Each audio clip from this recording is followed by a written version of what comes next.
Say, man, the Cleveland Browns GM Andrew Berry is going viral right now, people. You dig what I'm saying? And he's catching a little flack, and he's getting he's getting celebrated in some spaces for his decision to pick Shedeur Sanders in the 5th round with Cleveland Browns 144th pick. Now, they had already selected a quarterback. So what was the real reason they passed Shedeur Sanders up the first time? Let's get to the content. If you watching this video right now, man, and you like how we kick it over here at GuddaTV, man, why don't you do me a favor and hit that like button, hit that subscribe button, and turn on your notification bells, man. It won't cost you nothing. I promise you. Why don't you go ahead and do that for the boy and help the channel out? Appreciate you. So day 3, obviously made 2 selections today. Starting with Dylan, someone we knew well from University of Tennessee, 20-year-old running back. Think he really complements our room nicely. Runs a really tough and physical style despite being a little bit undersized. He's a player who has A+ makeup and a player that we think has untapped potential in the passing game. And then, Shedeur, we talk oftentimes about quarterback being the most important position in the sport. We obviously spent a lot of time with Shedeur throughout the process. He's highly accurate, can play well from the pocket, very productive college career. And, we felt like it wasn't necessarily the plan going into the weekend to select 2 quarterbacks, but as we talk about, we do believe in best player available. We do believe in positional value, and we didn't necessarily expect him to be available in the in the 5th round. And so we love adding competition to every position room and adding him to compete with the guys that are already in there. We felt like that was the appropriate thing to do. So with that, I'll open it up for questions. Yeah, Andrew, this is first for you. Can you just, seems like sort of a blockbuster move for you guys to make at this point. And then also, when we saw your guys' reaction in the war room, it just didn't look necessarily exuberant. So I don't know what we were seeing, but maybe you can explain that. And then also, how did this happen? Yeah. I think we're probably just tired from the weekend. Well, yeah, when they show those clips, it's not timed up to exactly the right when time. We're actually so I wouldn't. Don't read too much into that. Can you just explain this is a pretty big deal after everything that happened with Shedeur, this epic free fall that he had. How did this happen, and what was the thinking behind it? Yeah, I just say the biggest thing for us, we live by our board. We felt like he was a good, solid prospect at the most important position. We felt like it got to a point where he was probably mispriced, relative to the draft.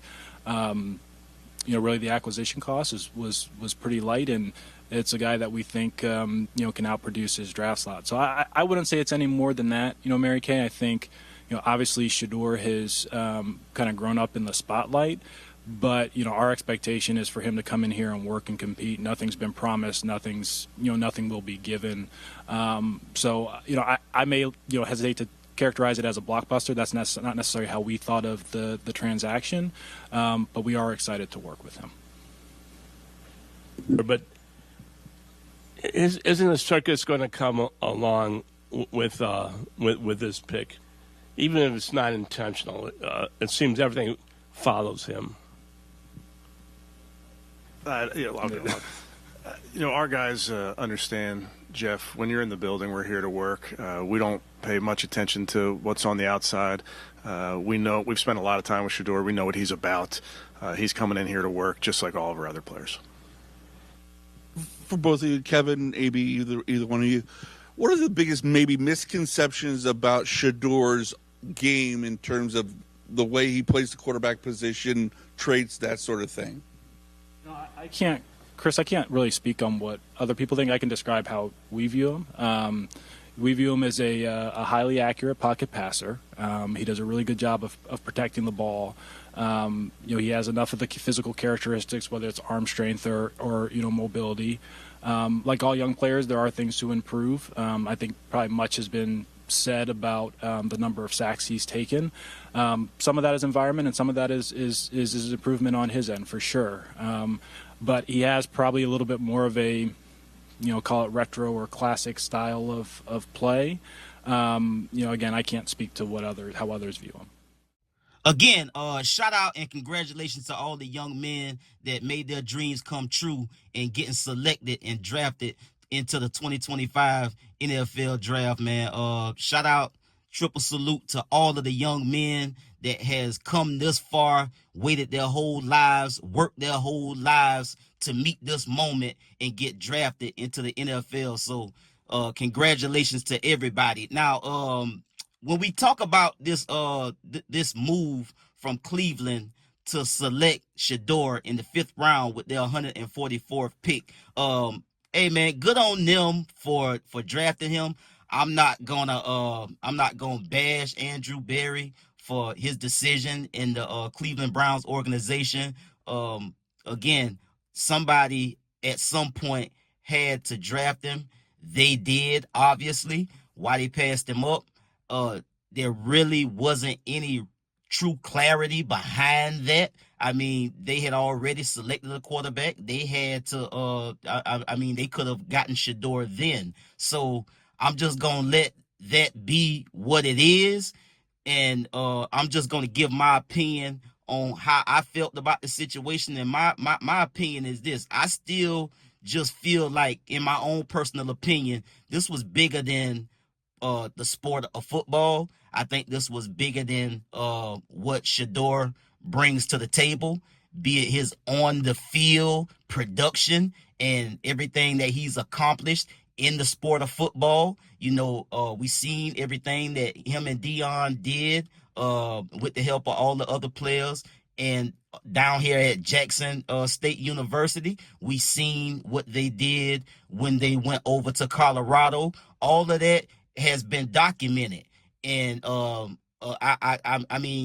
would be remiss if I didn't mention the fact that Shedeur Sanders doesn't come with any off the field baggage. This man doesn't have a blemish or a stain on his name. He has not gotten in any trouble. He doesn't have any type of legal issues. All he's done was pretty much be cocky.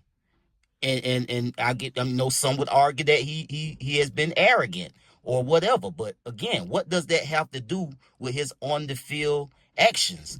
And so at the end of the day, I think this was a move for the NFL organization to put a check on Shedeur Sanders and Deion Sanders. I think this move was to humble them in a way before they come to the league, because they have gotten a lot of fanfare, a lot of media attention. They have gotten a lot of eyeballs and attention on them in a multitude of different ways. And I think that the NFL wanted to, bend him over their lap and spank him on the butt. That's what I think this is, in my opinion. Y'all tell me what y'all think. I'll get at y'all on the next one, man. Y'all be smooth. I'm out.